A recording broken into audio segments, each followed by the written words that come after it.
আলাইকুম। আসসালামু আলাইকুম। দেখেন আমি সস বানাচ্ছি টমেটো দিয়ে। আমি টমেটো পিউরিগুলোকে আগে কেটে নিয়েছি, কেটে সিদ্ধ করে ভালো করে সিদ্ধ করে আমি এগুলোকে ব্লেন্ডারে ব্লেন্ড করে একটা ছাঁকনি দিয়ে ছেঁকে নিয়েছি।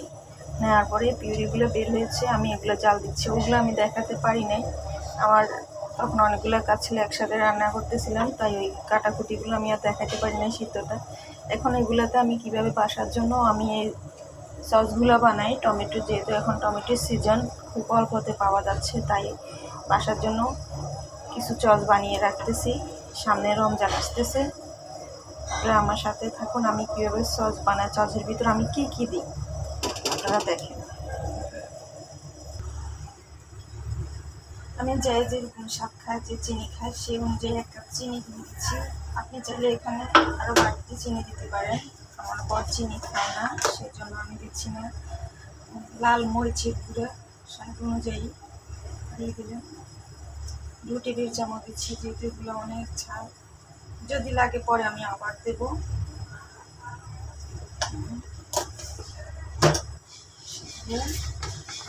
লবণ, এই যে লবণ দিচ্ছি। আমি সিদ্ধ করার সময় লবণ দিই নাই, এখন লবণটা দিচ্ছি।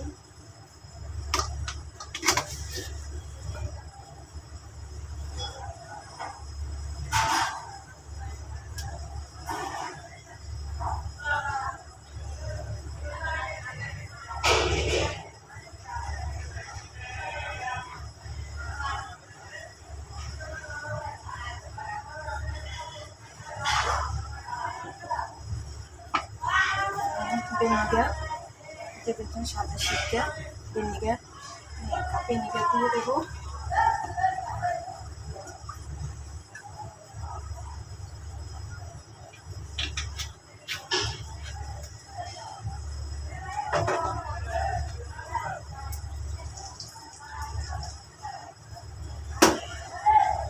আপনারা চাইলে এখানে কর্নফ্লাওয়ার ব্যবহার করতে পারেন, কর্নফ্লাওয়ারটা ব্যবহার করলে তাড়াতাড়ি ঘন হবে।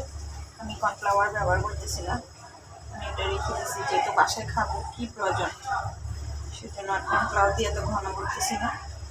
আমার এটা এমনি জাল দিয়ে আমি ঘন করে ফেলবো, এর কর্নফ্লাওয়ার দিচ্ছি না। অনেক আপু হয়তো কর্নফ্লাওয়ার ইউজ করে, হয়তো বলবে ওটা কেন দিনে।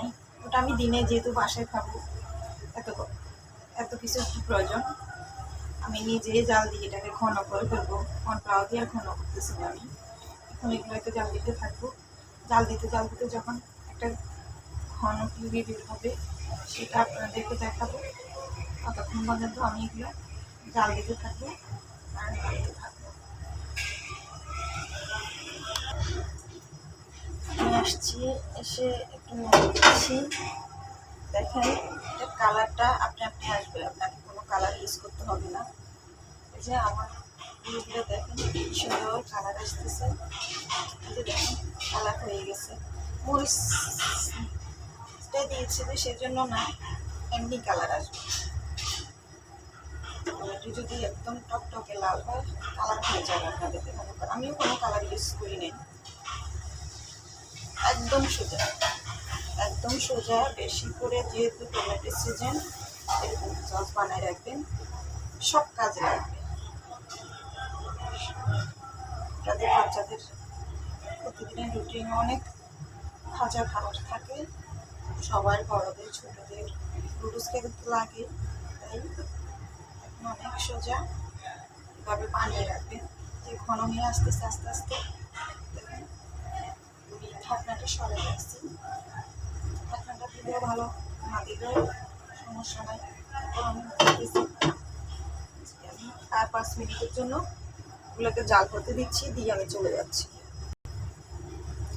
আমি এখানে একটু টেস্টি জল দেবো স্বাদ অনুযায়ী, যারা খায় তারা দিয়ে রাখবে। আমার বর খাওয়ার সেটা লবণ দিচ্ছি, টেস্টি জল দিচ্ছি, টেস্টি জলগুলো নামে দিয়ে আবার নাড়া দিচ্ছি। এভাবে কাঁচা লেগে যায়,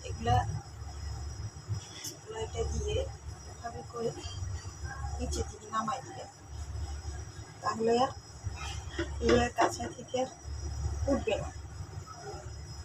এই যে অনেকগুলো বের হয়েছে, এই যে দেখুন, এগুলো এখানে থাকতে জমা করার জন্য দিবেন না। আচ্ছা,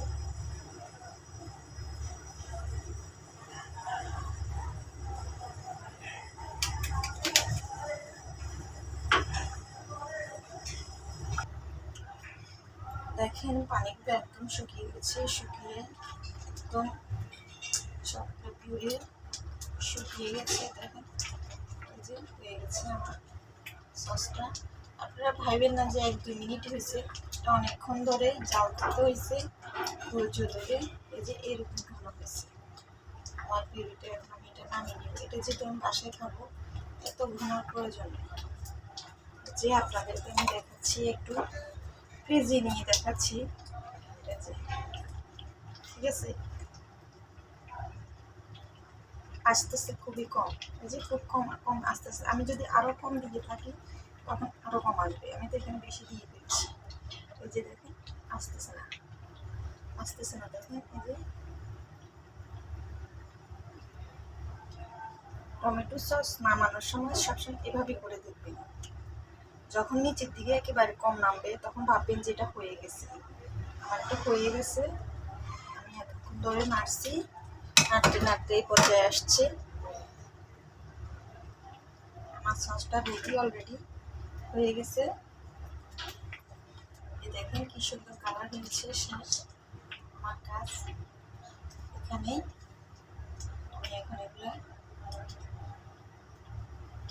কাঁচের কৌটোতে করে আমি বাইরে রাখলেও রাখতে পারি, আর নর্মালে রেখে দেবো। নর্মালে আমি রাখবো না, আমি বাইরে রেখে দেবো, যেহেতু আমাদেরকে প্রতিদিনে কোনো না কোনো খাবারে সস খেতে হয়।